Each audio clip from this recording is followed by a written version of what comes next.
Good afternoon, everybody, and welcome to the California Small Farm Conference. We are thrilled to have you here. If you're here looking for the Pathways into Farming workshop, you're in the right place. We're going to be talking about getting started farming.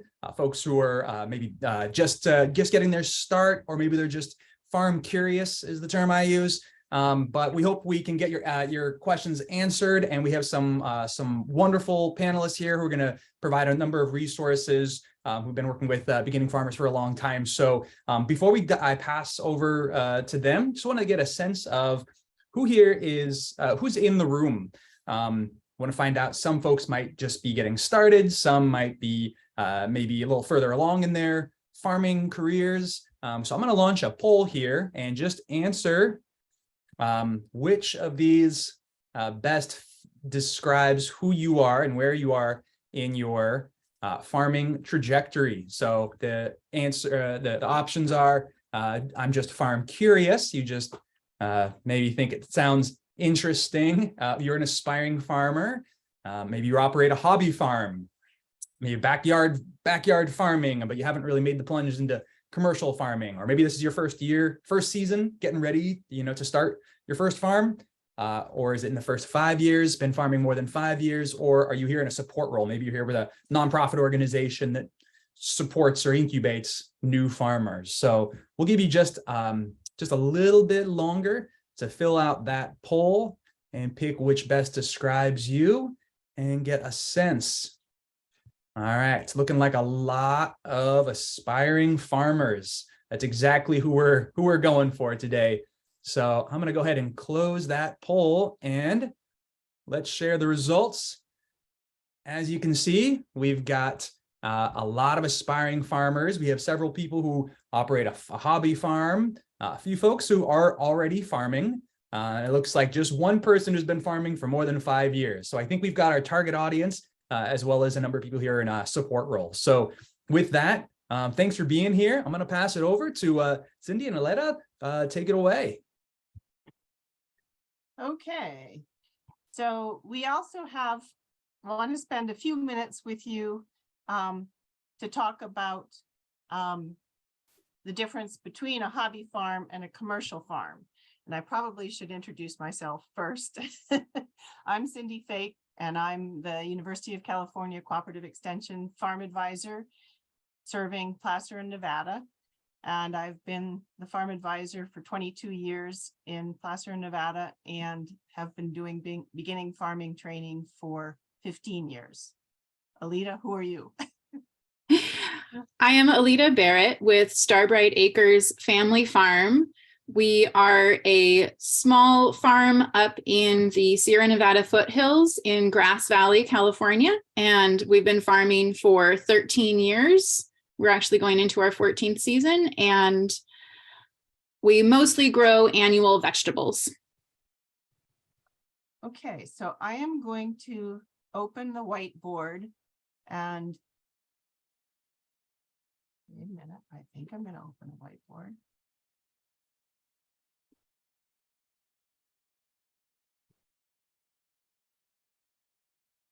All right, Aleta, it is not opening. So we may not be able to do that. Okay, there it is. There it is. Okay. And can you see it too, Cindy? No. So All you right. go ahead. That's great. All right. So we wanted to just pop this up there as a discussion item to start out with. And then later on, we're going to have a couple of different slideshows, 2 different slideshows for you guys. So this little whiteboard, you can actually type in some answers. I believe you'll be able to click on the text, the T over on the side, and then you can actually type in. Oh, looks like other folks can't see the whiteboard. So maybe we'll just move on since we're having trouble with visualizing the whiteboard.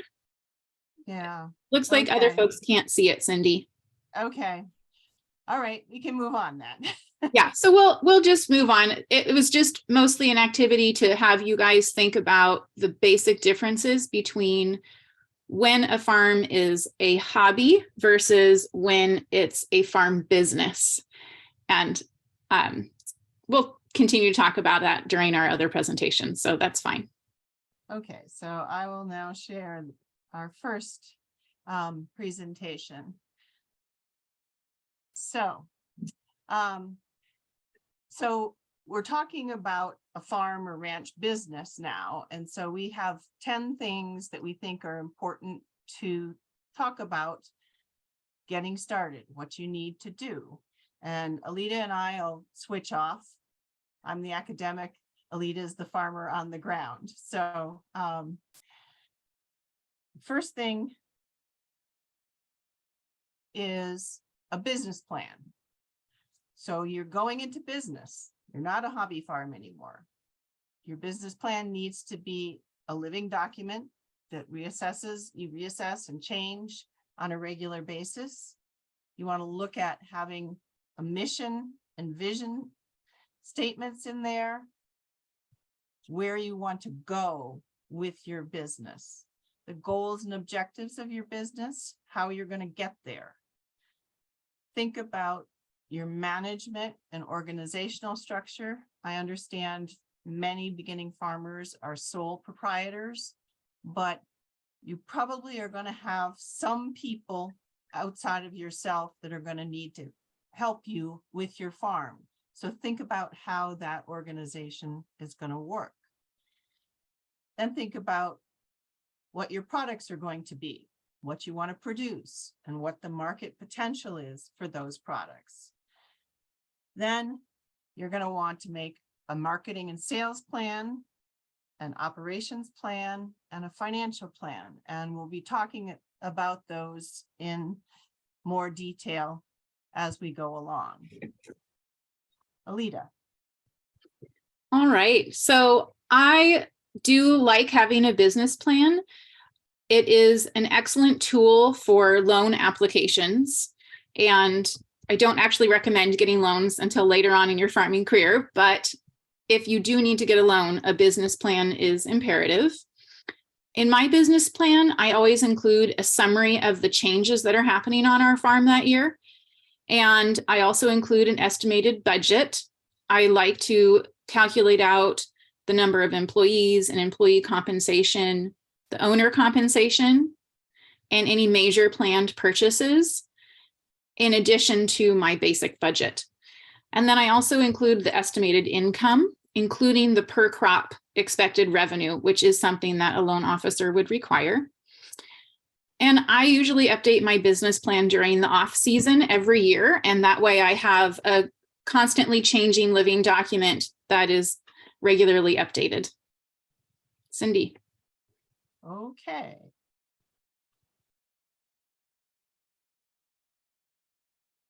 All right. Some reason it wasn't moving. Okay. So second thing, marketing plan. Most people think the most important question is, what can I grow? But the reality is the most important question is, what can you sell if you're going to be a farm business? So learn what you can sell in local markets by doing market research, finding out what is not available, where places are that you could fit into what we call market windows. So go visit, talk to local retail buyers, produce and specialty markets, certified farmers market managers, etc. Many of you probably will be starting at a small scale. So you want to think about small amounts of crops that you're going to be able to sell. And those are places where you can sell a small amount. You want to be wholesaling, you're going to need a much larger volume, and you will be getting a lower price for your product. So you might want to put that off for a couple of years until you've gotten your farm started. And then think about developing a calendar and a plan, not just for your crops, but for the markets. And also track your marketing costs. That's one of the things that people forget very, very often. Aleta, you're up. All right. So my favorite thing about making a marketing plan is setting goals. I really feel that one of the keys to our success as farmers has been to set very clear goals every year about how much money we want to make. And then going from there, finding out what crops we can grow to make that happen, what crops we can sell to make that happen. So setting clear goals is key for us. And then I always identify a sales outlet or buyer for everything that we grow.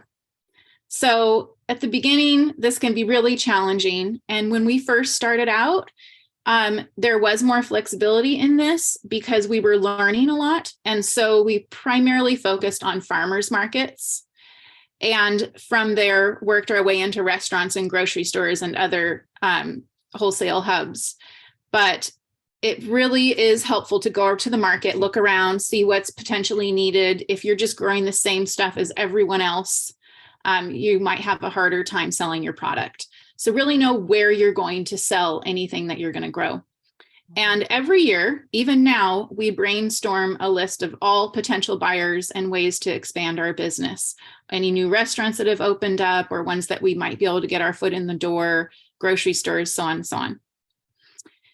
Also, we regularly modify our crops. If we're having a hard time selling a product or growing it, but that's sort of a different category. If we're having a hard time selling a crop, we will cut that crop.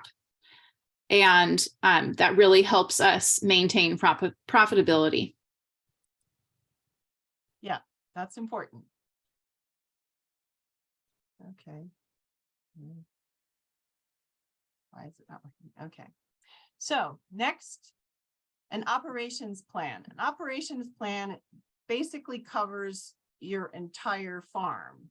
You're going to look at what your projected income is for the year or the season. You're going to look at what are your planned expenses and the times when you need to make those expenses. You're going to look at cash flow, how much money is coming in and going out and when. And so there's a calendar with one of our business planning students from a few years ago. And that's the year and all of these different pieces in there at different times. You're going to need a detailed production plan. How much are you going to plant? When? What's the estimated yield? What are your harvest and market dates? And once again, make sure that you're recording all the production and marketing costs because that's what you need to use to set your price points and look at potential profitability. Labor needs and costs. Labor for a lot of small farms can be seasonal. So you need to know when your labor peaks are and when you need labor beyond whoever's operating the farm. And what does it cost? And because in many areas at this point in time, labor is very short, you need to plan well ahead to have labor for your farm. And there's a lot of information, including operations plans on our website, which is called Foothill Farming, but this is the full URL of it. And we will be posting these presentations after the session is done. Aleta, you're up. All right. I love that picture in the previous slide of the big whiteboard. That was something that we learned in farm business class that we took at UC Cooperative Extension when we were first starting. And I think it was a hugely helpful tool to be able to use that whiteboard, plan out our whole year. You can put all kinds of things and information on that whiteboard that really help you visualize what you need to do and when. You can look at when you're going to have money coming in, when you have money going out, all kinds of great stuff. So I recommend that big whiteboard and sticky notes so you can change things around without having to rewrite it every time, because there's a lot of changing at the beginning when you're figuring things out as a new farmer. And I talked about this already, but really it's key to match up what you're growing with what you're going to be able to sell. And every year I have a little Excel spreadsheet and I make sure that my total value of the crops that I'm going to grow equals the total sales amount that I am going to be able to sell and where I'm going to be able to sell everything. So I make sure those two numbers fit. And if I'm having a problem making them fit, then that means something in my plan needs to be adjusted. We also use maps. I definitely make a map of your growing space. And if you make a little template map, then you can reuse it every year. Or if you make mistakes on it, then you can just get a new copy and then fill it in with pencil, because you might be erasing things and changing them. But a map of your space and how you're going to grow is a great tool. And this becomes easier every year.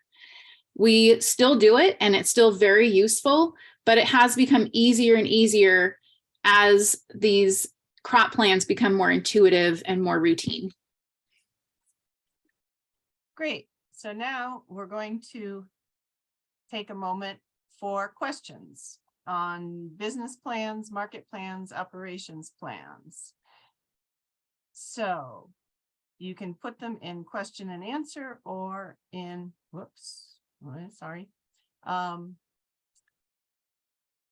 or in the chat.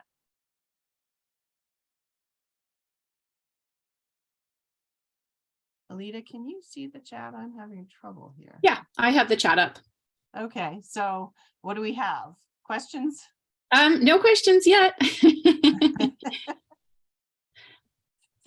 Okay, we'll take a little break in between every section, and you can put the questions either in the chat or in the Q&A. So if not, let's move on. And anytime you guys feel free to type in your questions. Oh, I do see one just popped up. Okay, what's it say? It says, Aleta, how did you educate yourself to be successful? And I will say that one of the best things that we did early on was take a farm business planning class. And I feel it was particularly helpful for my husband and I as a farmer team, because it gave us a common language to discuss all of the topics that we needed to be talking about regarding profitability and crop plans and so on. And so that helped us a lot, just having that common understanding and knowledge. But definitely taking some farm business planning classes is really important. Okay, and there are more questions too, yeah, Cindy. So let's. Do you have your chat up now? I'll just read the next one. Yeah. And Cindy, do you want to make sure that we stick to the time on the questions? Yes. Yeah. Great. What are some of your favorite books and resources on what you have covered so far? Free sources for Excel templates to download, etc. So one place is that URL that Aleta put in the chat. We have, there's a lot of farm business Excel sheets. There are also crop and orchard and livestock analyses of the profitability of crops. It's a calculator in a way that you can use. There's a operations plan, operation and emergency plan. There's a number of those things on that website. Aleta, what about you? What would you say? I would say I have gone online and just done basic searches, and sometimes that's been really helpful. I know that Johnny's has some good calculators for when you need to plant a seed in order to have the harvestable crop. So that's a good potential resource as well. All right, let's move on to the next question. From Ivy, we have, what are some of your favorite, oh wait, we already did that one. Robin, how hard is it to switch to different crops because of a new market demand?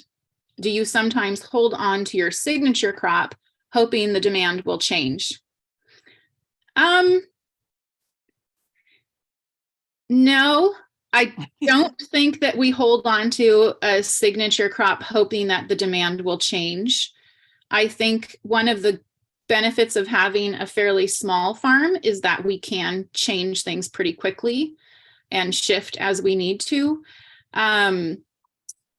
It can be challenging to shift crops because sometimes there is an expense there if you need to have more equipment for a particular crop. So there's also a big training curve. And so that can be very expensive if you're trying to train yourself or a crew about all the efficiency involved in growing that particular crop. I think it's a little bit harder to switch to different crops for perennial producers, so tree, vine growers, because you've invested 3 to 8 years on that vine or tree to get your crop. So that's why it's very, very important in the beginning to look at what the market needs and what the potential for your crop is going to be. For example, I teach a citrus class, and most of what's growing here in Placer County is Owari Satsumas. There are way too many Owari Satsumas, yet people still decide to plant them. They're going to have to go out of this area to be able to sell them.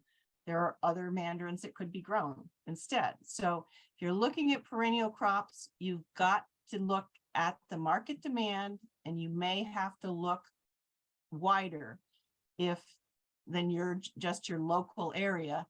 And you really have to do serious research on that. And the same is true of a lot of livestock. It takes a long time to get cow, calf, whether you're selling beef, whether you're selling lamb, that's a longer period of time than an annual crop. So but you have to always be looking at the market and how it's changing and thinking, okay, so maybe I'm going to move into this, but it's going to take me 2 years. So I'll stay with this, I'll find some other markets and then move on into this. And maybe I have both, or maybe I just go with the new ones. And the next question is about a SWOT analysis that would also be appropriate to include in the business plan. There's a lot of things that can go into business plans, and there are many sample business plans online, and just look for one for a farm or a ranch. That's one. Next question. Do you recommend software solutions for crop and marketing planning? Aleta, do you use anything like that? I don't. I have thought about purchasing a software or participating in a software program that's specifically for farms, and I have just opted not to, mostly because I have a pretty functional system using Excel, and I don't have time to learn something new. So it's just easier for me to stick with what I already know. Some of the programs sound very appealing though, and I've heard people have success with them. So I'm not opposed to the concept. I just am stuck in my old ways.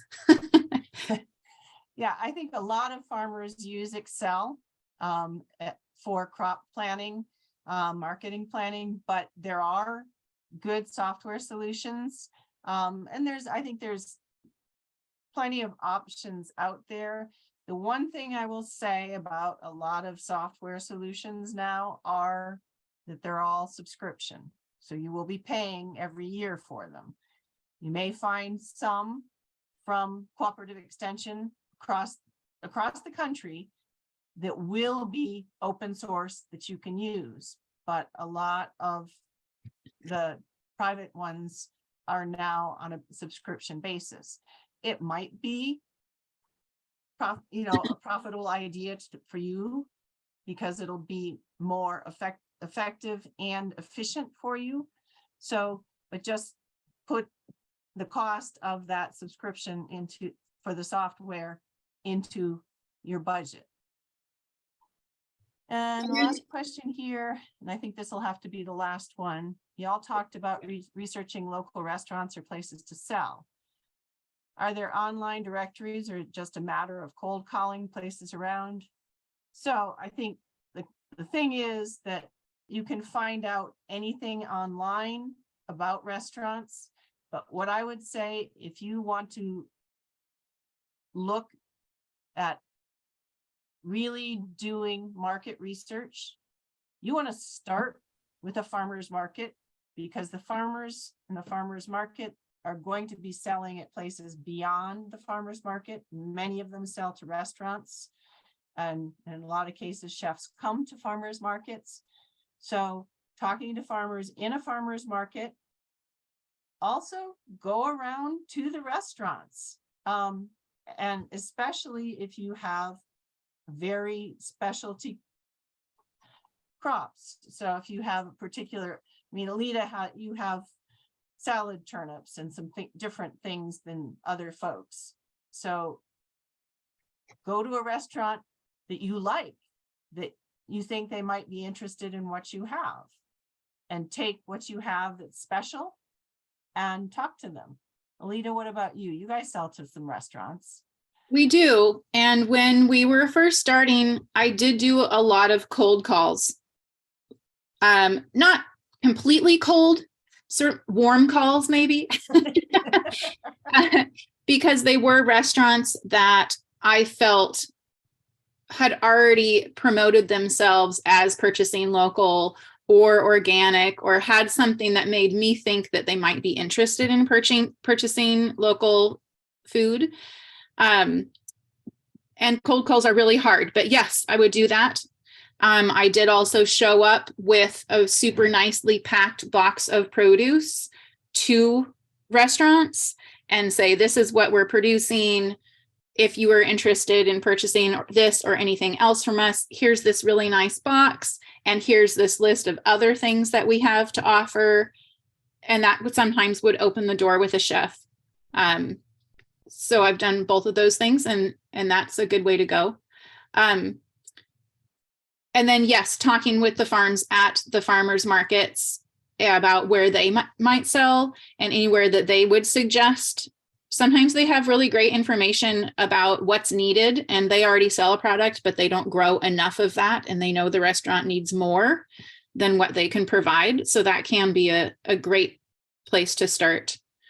I think we need to move on. I do too. Try to answer the questions that are still in the chat or in Q&A. Yeah. Feel free to put your questions in as we go, and then we'll try to get them during the next question and answer session. Yeah. So risk management. I know this is not something that most people come into farming thinking about, but the reality is farming and ranching are among the most risky businesses that exist. So you need to think about risks for your farm and identify what the critical risks are for your specific farm and situation. And then you need to make some what if plans. What if I'm injured and can't do farm work? Do I have some folks who can back me up? What if there's a fire, a drought, a freeze, flood, a blizzard? All those things happen here now. What if someone gets sick and sues me? Do I have liability insurance? What if the market closes and I have no place to sell? Do I have a backup market? What if the processor goes out of business? What if the price of feed, fertilizer, or fuel doubles or triples? And that's happened just recently. But there's a lot of potential risks. Start with your most critical risks, and you work on one at a time, making your plan. Otherwise, it's way too overwhelming. Okay, Aleta. All right. So risk management is definitely an area that I still really need to improve upon. But I will say one thing that we do well is really know our business plan and our marketing plan and our operations plan, so that when something dramatic happens, we have a really good sense of where we're at. And I feel like that makes it easier to then modify those plans in a way that is beneficial for the farm. And then my main advice regarding this is don't do things that are scary. If you're doing something like climbing a really tall ladder and you're thinking to yourself, maybe I shouldn't be doing this, you probably shouldn't be doing it. So don't get hurt. Slow down. Rushing can cause injuries and mistakes that can put your farm out of business. If you get injured, your farm could go down. So just be careful, be aware, and slow down. Good advice.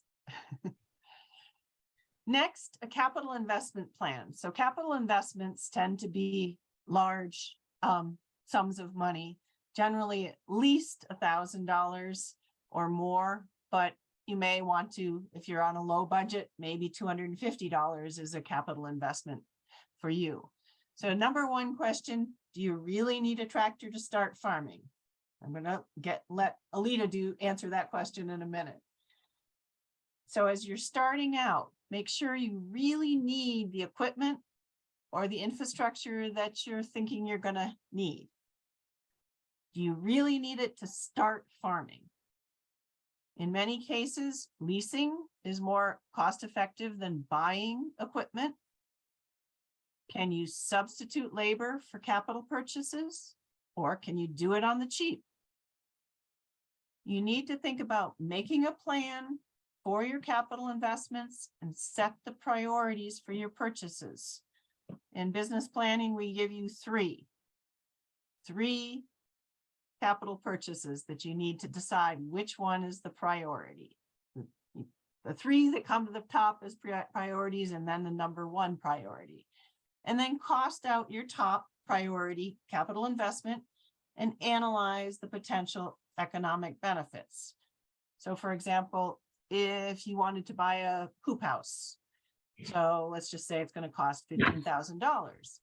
So how soon are you going to be able to pay back with a longer season of crops or less crop damage, or growing something that you couldn't grow outside in that hoop house? You need to look at how long am I going to be paying on this, and how soon am I going to get the benefit of higher profits from this hoop house or tractor or whatever it is. Anyway, going on to Aleta. So the first answer is no, you do not need a tractor to start farming, even though it's super fun to have a tractor. And we do have one now, but we did not have one for the first, I would say, 5 to 7 years that we were farming. And we just started with a shovel and a couple of other minor tools. And I don't necessarily recommend that, but you do not need a tractor to start. I strongly recommend that you expand your capital investments as you can afford them and not take out loans, especially when you're first starting, because you really don't know how much money you're going to be able to make at the beginning. And you don't want to get yourself in a bad situation or put too much debt on the farm right at the get-go. We're very debt averse. So we do take out operational loans now, but we still are very debt averse with capital purchases and prefer to save up for them in advance. Some big game changers as far as capital improvements that we did eventually do were a BCS, which is a walk-behind tractor. It cost about $6,000 at the time and was a really good tool for us. Solar panels, which save us a lot of money. A cool room, that's a really good one because it can keep all of your crops at a better quality condition, and you can spread out your labor over a longer period of time when you're harvesting. High tunnels have been really great for us. Germination chamber, we just recently built, but we used a tiny, tiny little greenhouse for the first 10 years. And rental land is also a really great option instead of buying land. rental land is something that I'm super into now and strongly recommend rather than purchasing land. Okay. Got another question session now? And there were some questions in the Q&A section. Yes. Okay. Do you know of an organization that assists with building a business plan? Yes, almost every county has a small business development program office, or and that may be related to the county, or it may be related to the local community college. And in a number of counties, there are very specific, through economic development, generally, there is some kind of business center that can help you build a business plan. So for example, in Placer County, there's the Placer Business Resource Center in Rockland, and they have classes and they have consultants that can help you with a business plan. And if you're just starting out, it's a free service. Great. So the next question in that section is, do you plan for a certain percentage of crop loss? And the answer is yes, we do. I would say we plan for anywhere between 10 and 20% crop loss. And we do expect to have some of our crops have a 100% failure every year, but we don't really know going into the year which ones those are. So that is one benefit to a little bit of diversification within our crops, because we do end up invariably losing one or another for some random, unpredictable reason. So yes, we do. Okay, next question. What types of sales channels do you recommend, and what are the trade-offs? So a lot of people starting farming sell directly. That would be from a farm stand, a farmer's market, CSA, and then some what we call direct to retail, like to a local grocer, to a restaurant. And certainly in the beginning, I would just say that in the beginning, if you start at a farmer's market, you will understand marketing and sales. It's a really good place to learn. If you don't have marketing and sales experience, that's a good place to learn, and then you can branch out from there. Aleta, do you want to add to that? I agree. I feel like there's so much to learn when you're starting farming. A market is really nice because you're not going to let someone down except for yourself necessarily. I mean, you've got customers and so on, but it's easier to just show up with what was successful and what you actually have and sell that than make a commitment to a restaurant or a grocery store, not know what you're doing, and then fail on that commitment. That can be very upsetting. So I do think that farmers markets are a great way to start, or with a really small restaurant account where they're not requiring a really high volume of product. That can be really beneficial too. And a CSA is also a nice way to start out. If you can just get a core group of people that are interested in supporting your farm, and then you can just put in the box what you actually were able to grow that week. That can be good, but it's also very, very time intensive. So it's not necessarily as efficient as some of your other approaches. Okay. What educational work experiences do you recommend someone get before they're starting their own farm? Aleta, do you want to answer that? I would say that there are a lot of farm business classes out there, and almost all of them are going to be great and offer you some kind of advantage or get you to actually just be thinking about the farm as a business.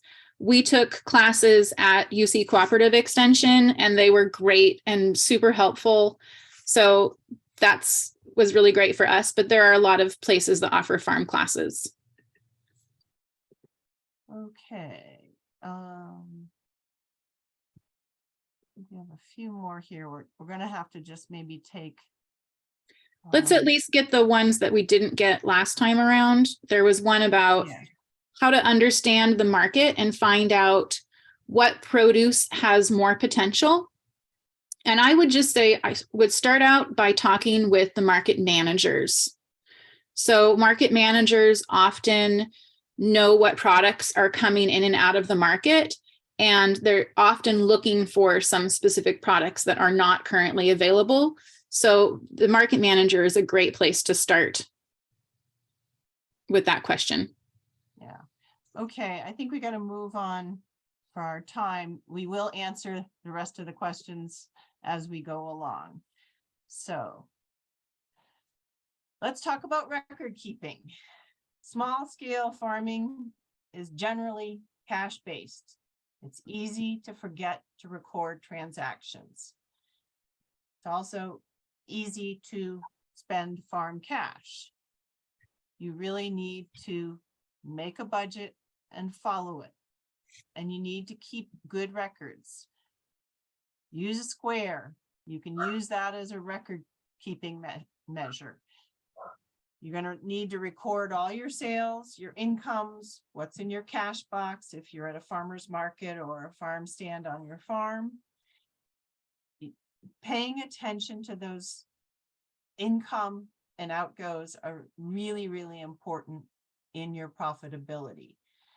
And you also need to know your numbers. So what you're spending on the crop and what you're selling it at. So if there's another outlet available, like say you're in one farmer's market and there's another one that you could go to, you need to look at what you have and whether another outlet is going to increase your net income or it costs more than what you might be able to sell there, which means you're just chasing cash. And that what that means is you have a farm stand, you're at a farmer's market, you got cash in your pocket, but cash in your pocket is not necessarily profit. It may be needed to pay for what you've already done. So pay attention to record keeping. And Aleta is the queen of record keeping. Record keeping is awesome. My nickname on the farm is Clipboard because I'm always carrying around clipboards with keeping records. But I really do think that this is one of the reasons our farm has been successful. It becomes much easier to plan for future years in a successful way when we've been keeping track of what we've done in past years. So right from the get-go, even in your very first year, even if you hardly sell anything, keeping records is really beneficial. And be very strict with cash. We've always been very strict at the market. If we go to the market and we use market money to buy a coffee or a snack or anything, we will write that down on the back of our market load list. And that way we can still know how much money we actually made at the farmer's market rather than just not counting that money that we're spending on snacks and coffee and such. So we're just very strict about that. My Achilles heel is probably on the budget side of things. Sometimes the intensity of farming, I just feel like we have to buy something in the spur of the moment. And if it's not in the budget, we'll often still buy it. So we will often overspend, which we're constantly trying to improve upon and get better about. I do think that record keeping makes all of your other plans more possible and easier year after year to create. It definitely is necessary. If you plan on being able to get loans, you do need to be able to prove that you are keeping those records. Mm-hmm. And it's really fun to, when you do have those moments of a slow season, to be able to look back and evaluate What was a success? What was a failure? What can we improve upon? What should we just get rid of altogether and start something fresh? So record keeping is good for all of those reasons. Yeah. So next is everybody's favorite thing, not regulations. And that includes things like insurance, licenses, and permits. You need to know the regulations that affect you. You want to be a bona fide farm or ranch and follow the rules. And generally, regulators, authorities of that type don't really have a lot of compassion, and ignorance is not an excuse. So get the appropriate licenses and permits for your scale, your pesticide ID number, the certified producer certificate that you need for the farmer's market, egg handler's license, nursery license, whatever it is, get the appropriate licenses and permits. So you're on the up and up as a business. And then, as we talked earlier, farming is a very risky business. Make sure you carry appropriate farm insurance, business insurance, product liability, particularly if you have high risk products, which may be meat and other things like that. Get crop insurance. Someone asked about crop failures and how much of that crop insurance can help you with that. And make sure that you have health insurance for yourself and your family. You'll also need workers' comp if you have employees or family members who are not owners. And the people with the least amount of compassion or sense of humor are the IRS and the Franchise Tax Board. So you want to make sure that you're up to date with them, because they come after you if you're not. Aleta. All right, this is definitely the category that causes me the most stress. And I think that if it were just my husband running the farm, this might do him in altogether because farmers do not want to be regulated, or have to deal with all this paperwork.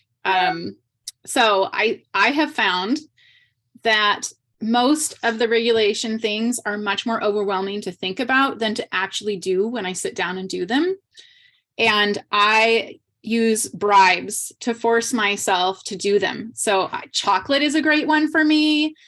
Coffee. Sometimes I'll say, oh, if I get this particular license filled out and completed, then I'll let myself listen to my favorite podcast or watch this TV show, or I'm going to allow myself to go look at the starts in the nursery after I get this done.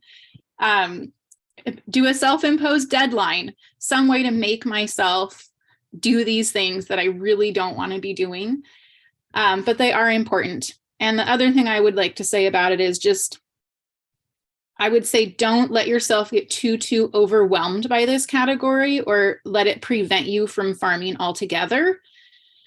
Just take it one step at a time. Maybe just do one of these things every week, and you may eventually get to achieving more and more of these licenses and permits and so on, but you don't have to start on day one with all of them finished. Just gradually make progress, and your business will get more complete and permitted as time goes on.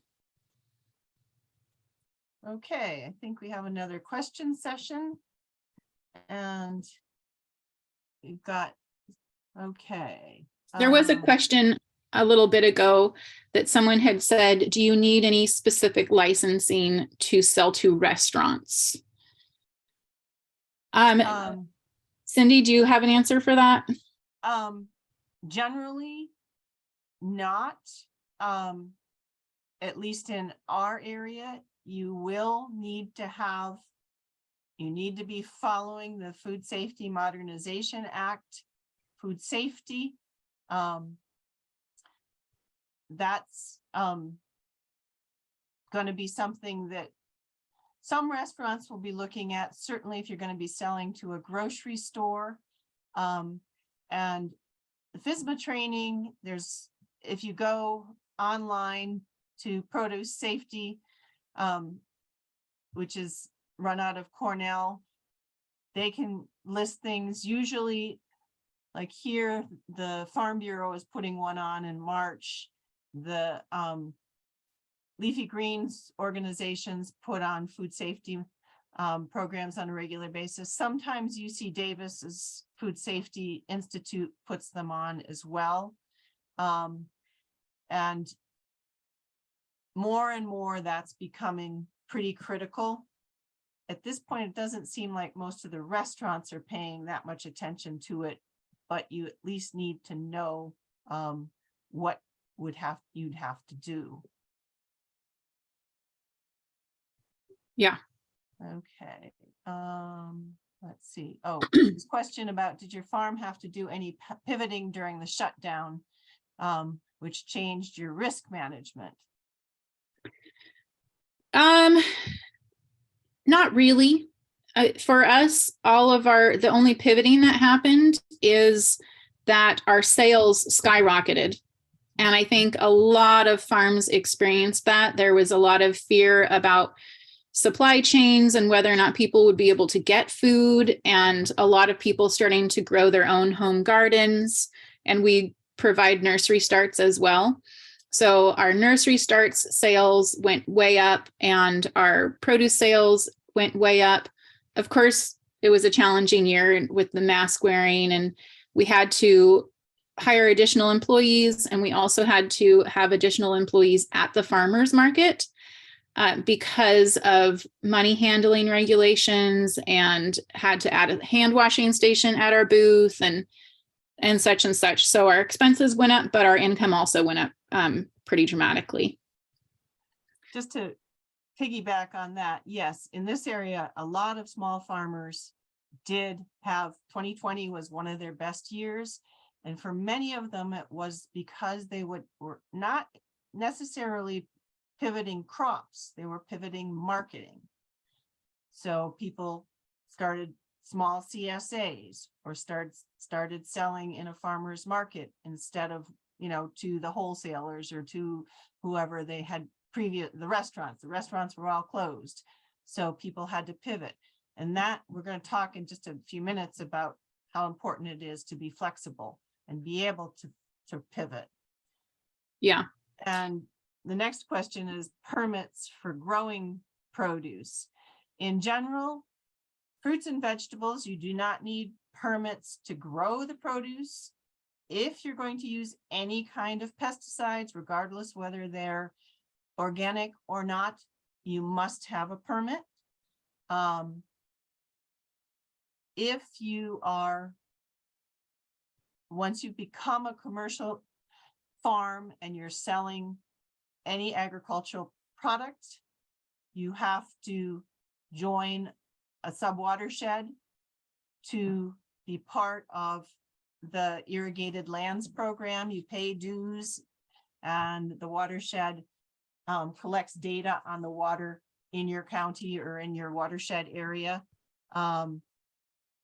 So there are a lot of rules, permits, etc.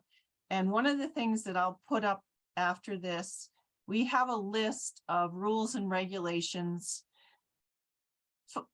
for California of many things. I won't say that it's exhaustive, but there's 3 or 4 pages of it, and it's separated into different things. So it's easy to kind of get an idea where to go on some of those. So Great. So let's see, next one. What is involved in getting organically certified, and why don't a lot of farms have it? I think that's a personal preference in some cases. I think that farmers generally don't like to be regulated and inspected. So I know that that can be a stressful thing for a lot of people. I think it has become beneficial to us, but when we were selling all of our product directly to the customers, it was a lot less important that we be organically certified, because we could have those one-on-one conversations about our growing practices.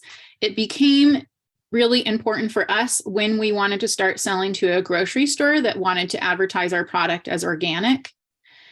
And also when we were selling wholesale and to restaurants, but particularly grocery stores want to be able to put up a little sign that says if something is certified organic, and usually the price point on certified organic is a lot higher than on conventional. So it is worth it in that regard if you're going to be selling to grocery stores to get that organic certification. Okay, there were a couple more questions in there. One, it takes 3 years to be certified organic. And as Aleta alluded to, if you're facing people face to face across a table, farm stand, CSA, a farmer's market, there is a large proportion of people that feel that local is more important than organic. And so knowing who's growing it, how they're growing it. So a number of people aren't certified organic because there isn't an economic benefit to it. If you're selling, in some cases, retail or wholesale, if you want to sell in certain stores to certain suppliers, you will get a higher price for organic, and it gives you a step up over other folks. But a lot of folks find that there isn't enough of a price premium for organic for it to be profitable for your business. A lot of people do it for philosophy reasons. Others don't do it, as Aleta said. People don't like to have all of their business in the government. Yeah. And we've got to move on to finish this. Sure. I just want to say that there are a number of questions that are asking about specific certifications or requirements. And I would just recommend that if you have those specific questions, you might consider going into your local ag department, and they might be able to direct you on some of that. And then also your cooperative extension probably could help with that. And those might be good places to get answers that are specific to your situation and in your particular area. Okay. So we've alluded to this in a number of places so far, but you do need a support system, even if you are a sole proprietor. You need a team. You need somebody to back you up. You may need somebody who has skills in accounting or marketing or sales or whatever.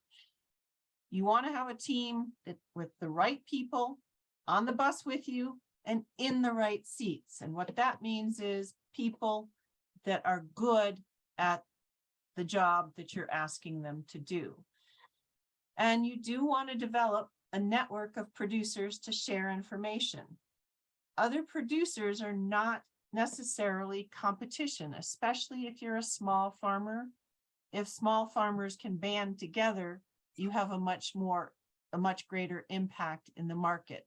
So work with other producers, talk to them, ask questions. Not everybody's going to share everything, but find those who will. And don't be afraid to take advice. From our 15 years of farm business planning courses, we've seen that successful farmers are those who learn from others, who don't have to make the same mistakes as the other farmers that they know. Aleta. So yes, support system, talking really helps. So does having a beer or an Italian soda with friends who understand the kinds of challenges that you're going through. Shared work days are great. We have a program with some other local farms where we work for a day on their farm and then they come and work for a day on our farm.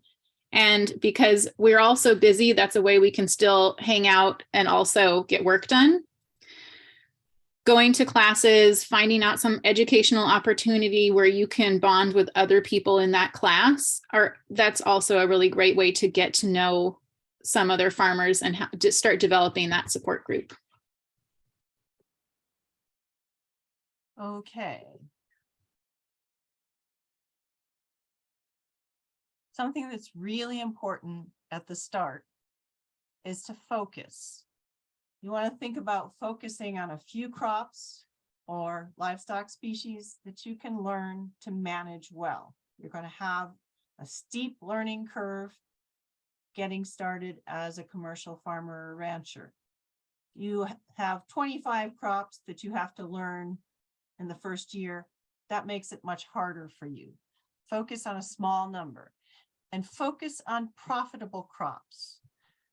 So if there's something that you really love to eat, but there's no place for it in the market, or the price is very low, put it in your garden. Don't put it in your farm. And over the years of the farm business planning and seeing everybody's business in detail in their finances, we've learned that diversity reduces efficiency and generally may reduce the profitability of the farm or ranch.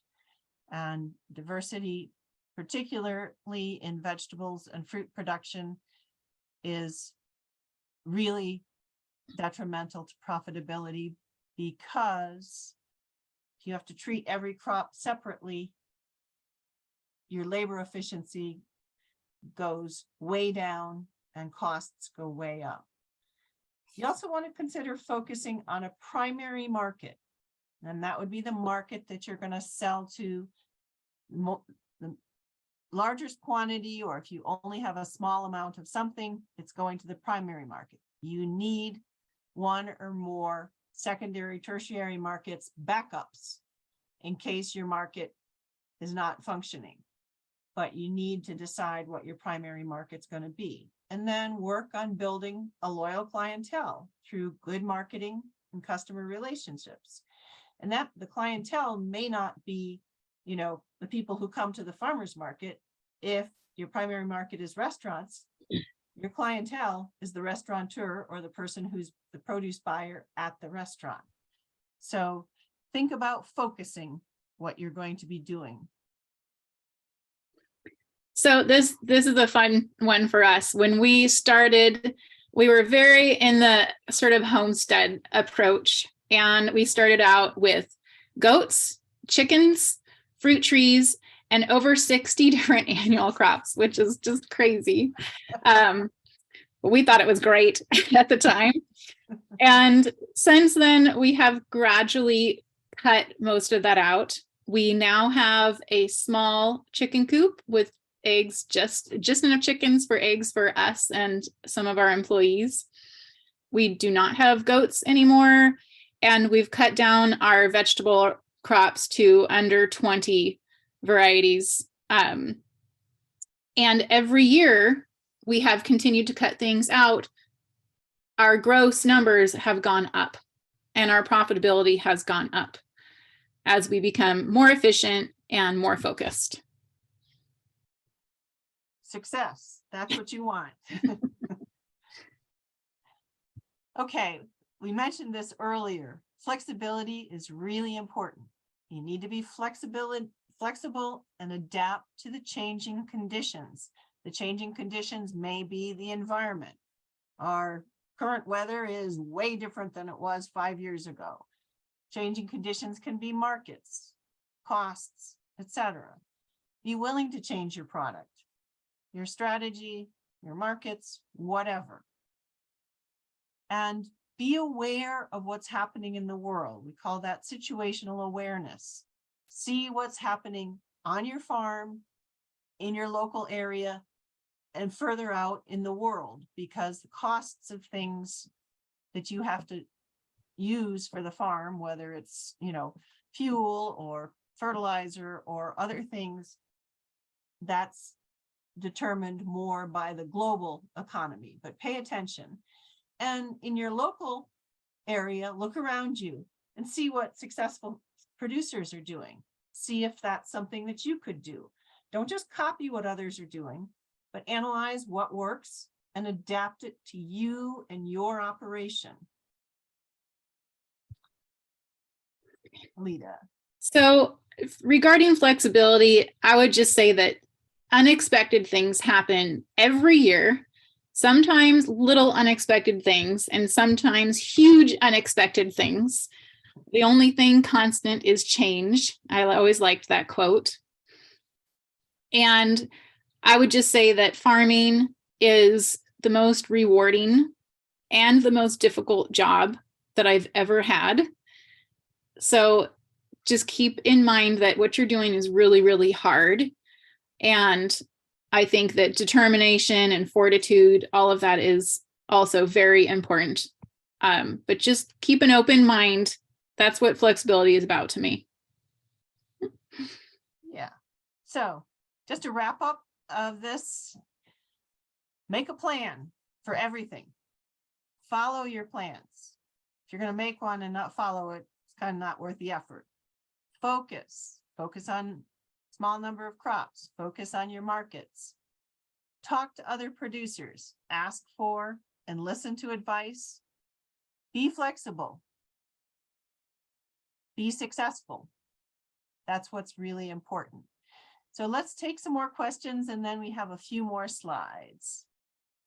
So, okay. What do we have? We have wonderful people also answering some of these questions, so we don't have to answer them. Visma training, let's see. Regenerative certification. There are what I would call not private, but smaller organizations that do some kind of regenerative certification. It's not a national law. Or organic certification is it's a federal law. So that's a little bit different. There are a large number of different kinds of certifications for crops and for livestock. Just take a look online or talk to someone that you know of that's doing some kind of regenerative certification process. But, you know, I think there's a lot of options. You need to look into your potential buyers as to what the buyers want. So are they going to want a regenerative certification versus a certified organic? And that's kind of what you want to think about. It may be a selling point for you, but maybe, I mean, there's a much larger number of buyers on the larger scale, retail, wholesale, that are going to be looking for organic certification rather than regenerative. But it depends upon your local area, who your clientele are, who's going to buy your product, and what kind of certifications would give you a step up, and what, if it doesn't do anything for you and there's a cost to it, is that benefit for your business? Aleta, any? No, nothing really to add about that. I think that wraps up most of the questions. There was a question also about any regulations or permits for selling off an Indian reservation. I don't have the answers for that. But again, I would look into your local ag department, or I actually, you know, maybe the Indian reservation has some kind of regulations that you would need to talk to them about, but I'm sorry, I don't have information about that for you. Yeah, and I don't either. Those are independent, but even so, they are independent entities. The ag commissioners still have some, and the rules of the state of California are still, you know, for pesticide and some of those things. But yeah, I think you need to talk to the ag commissioner in your county and also talk to the authorities on the reservation as well. So there's another question here. It says, Aleta, did you notice a decline in resiliency to environmental factors, pests, etc., when shifting crop diversity? 20 is still quite diverse. Is there a sweet spot between profitability and the number of crops? Well, yes, I would say there is, but I don't know we've gotten there quite yet. I think maybe if we continue to reduce, we'll just continue to be more profitable. As far as a decline in resiliency, we do have a crop rotation plan. So we have a 4-year crop rotation where we are not planting the same type of crop in the same space for 4 years. And so we do nightshades, cucurbits, alliums, and then leafy greens and herbs. And we're rotating those things every 4 years. So we do like to maintain that level of diversity so that we can do that crop rotation. And I do think that that's helpful, but even within that, we can reduce more of the variety within those categories. Okay, so let me get out of this and go to the other one.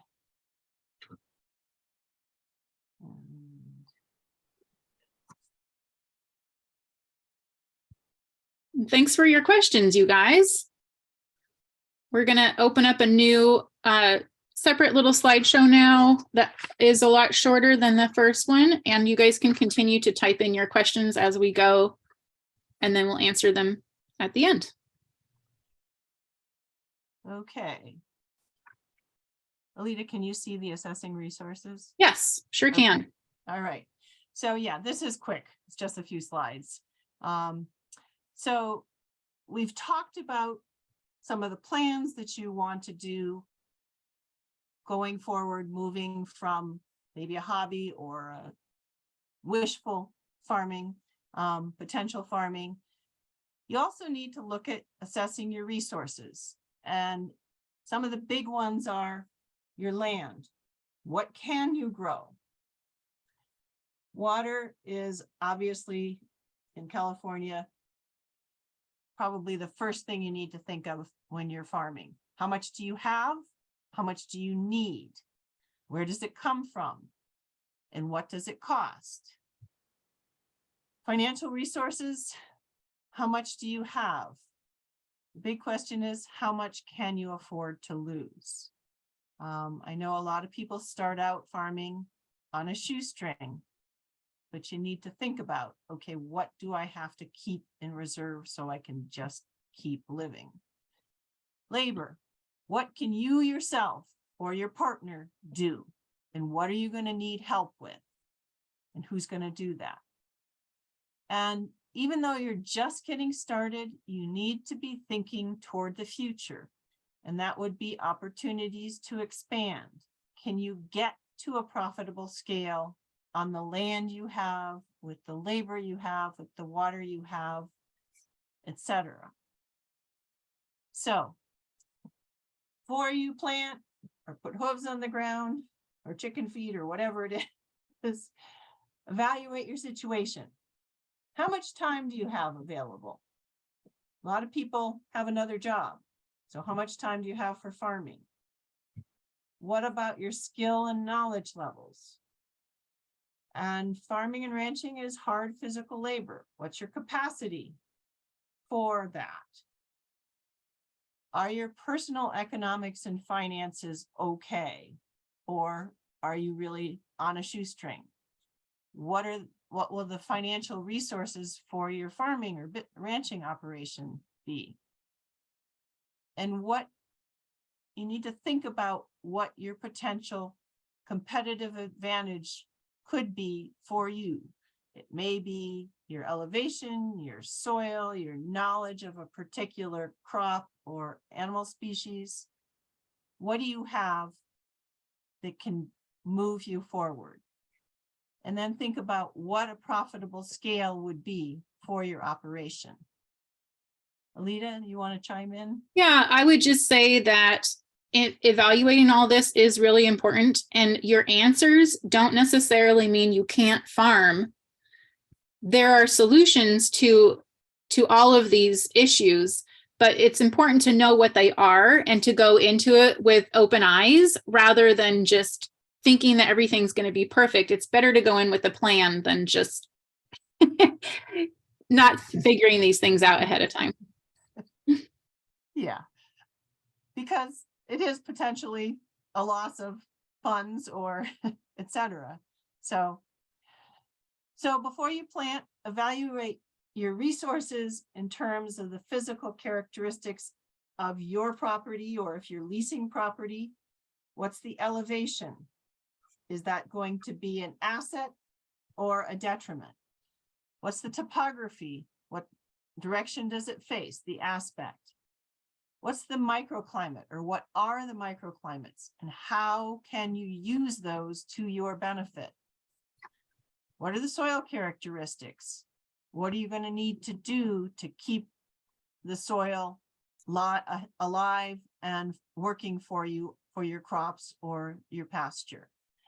What's your water availability going forward? Not just for this year, but for a few years at least in the future. What infrastructure do you have? What do you need? What's the accessibility of your farm or ranch? You're going to have to bring large quantities of things, inputs, livestock, etc., in and out, product out. So how is that going to work on your farm? So consider your farm layout. Is that going to work for what it is you want to be growing? Say you want to grow potatoes on a wholesale scale. You need big trucks, really good roads, preferably short distances. So think about what it is you're going to be growing or raising and how it's going to get on or off the farm. Aleta? Yes, this jogged my memory that there was a question a little earlier that we didn't answer, where someone had asked what the benefits of leasing versus owning land was. And this is really something that we've learned, because we do own our own land, but now we lease more land than we own. And I would say leasing is a fantastic option, because you can get land that's actually much better farmland than your property may be. Just because you own land doesn't mean that it's good farmland. And we spent a lot of money and a lot of time forcing our property into being a growing space when it wasn't really an ideal growing space to begin with. And we may have saved a lot of that time and money had we just leased to begin with. And now we lease, and we love our leased land and our landlords, and it's a really good situation. So I strongly encourage you to consider leasing. Good. Okay, so this is talking a little bit about your community and locations. So where are you located?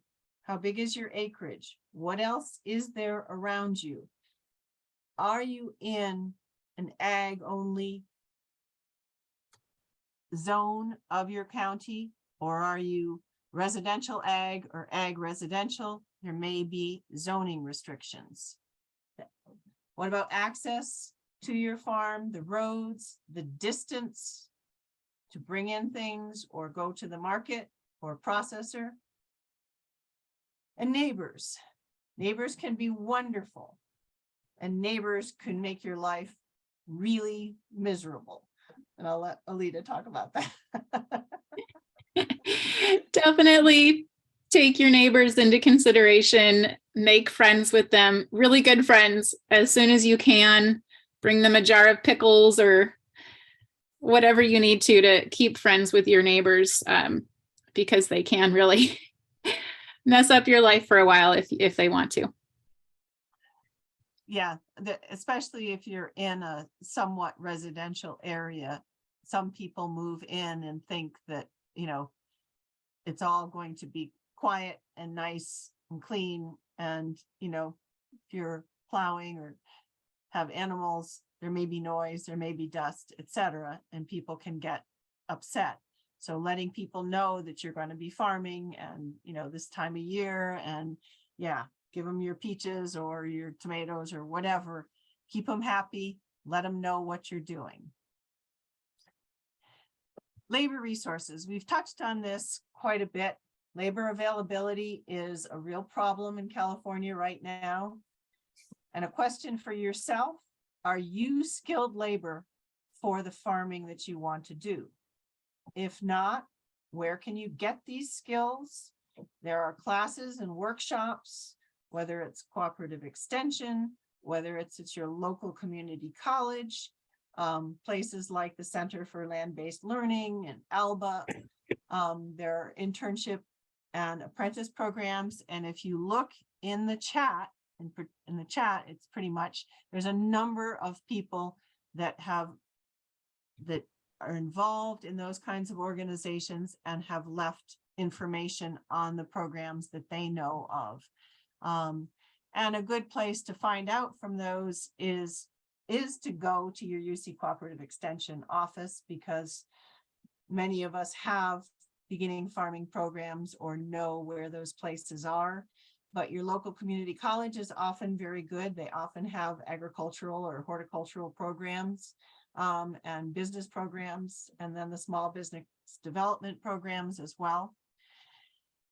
Thinking about ramping up as well from a backyard garden or livestock, operating a commercial farm is very different.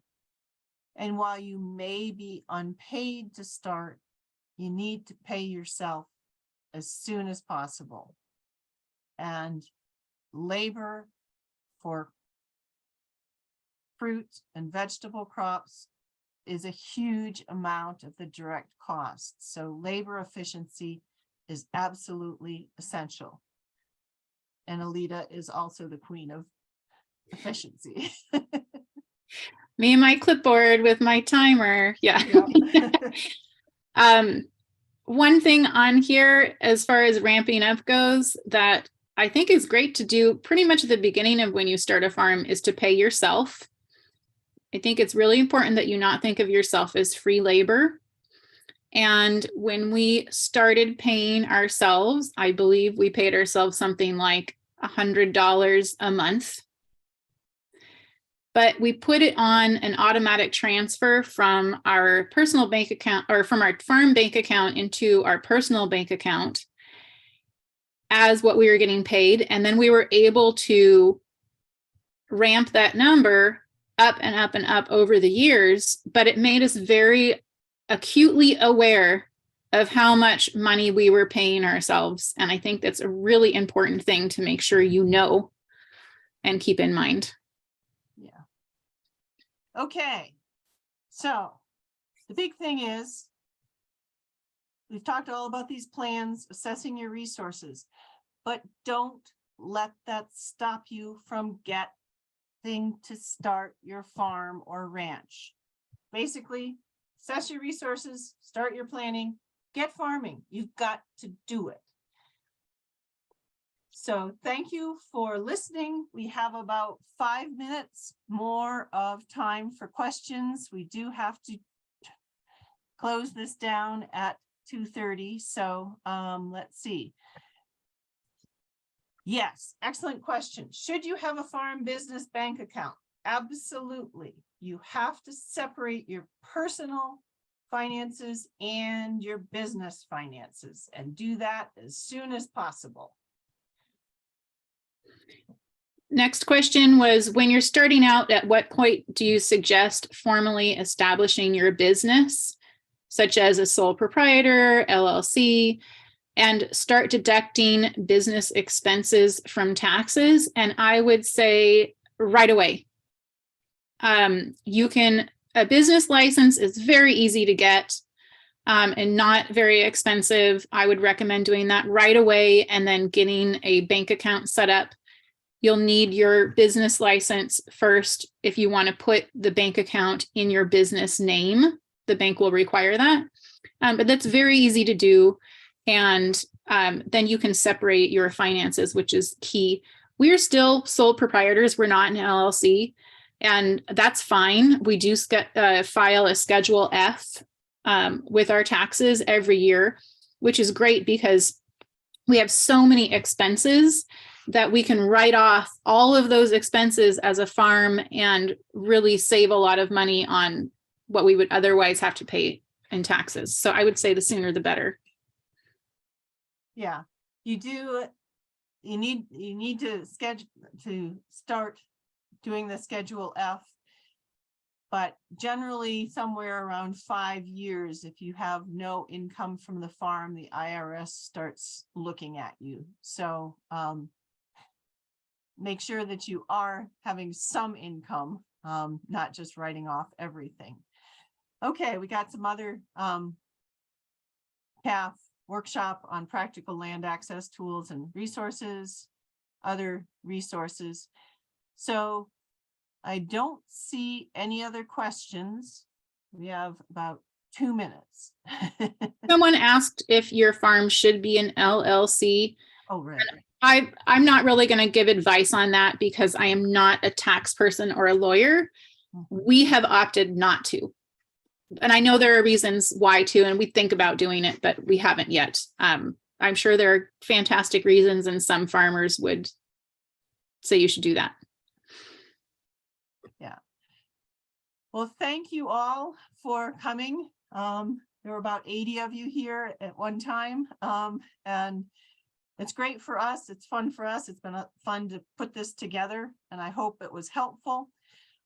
We will be sending out PowerPoints as PDFs so you can access them. And I'll also, from some of the questions, I'll pull together some of our resources from our Foothill Farming website. And that, if you just go in your browser and put Foothill Farming, you should get there. It's a UC website. Someone did ask if there was a way to save the chat. I am not a tech expert, so I can't answer that myself. Maybe Evan can at the end. I think we should be able to, yeah. Yeah, Okay. In my Zoom thing, it says that one of your settings is, do you want the chat saved? And I saved it there, but I don't, there is a way, I just don't know. But yeah, Evan, if we can get that, that would be great. Sure thing. Awesome. Let's big thank you to our presenters today for this wonderful presentation. So many resources. And I know that it's intimidating getting started as a new farmer, but it's also really exciting. So I wish all of you good luck in your adventures, getting started in agriculture. And we'll be sending out more resources, more information. And we've got several more days of workshops here at the Small Farm Conference, many of which are related to some of the questions that you were asking earlier. So I hope you guys take advantage of that, and hope to see you at the next workshop. All right. Thank you. With that, have a wonderful afternoon, everybody. Yeah. Take care.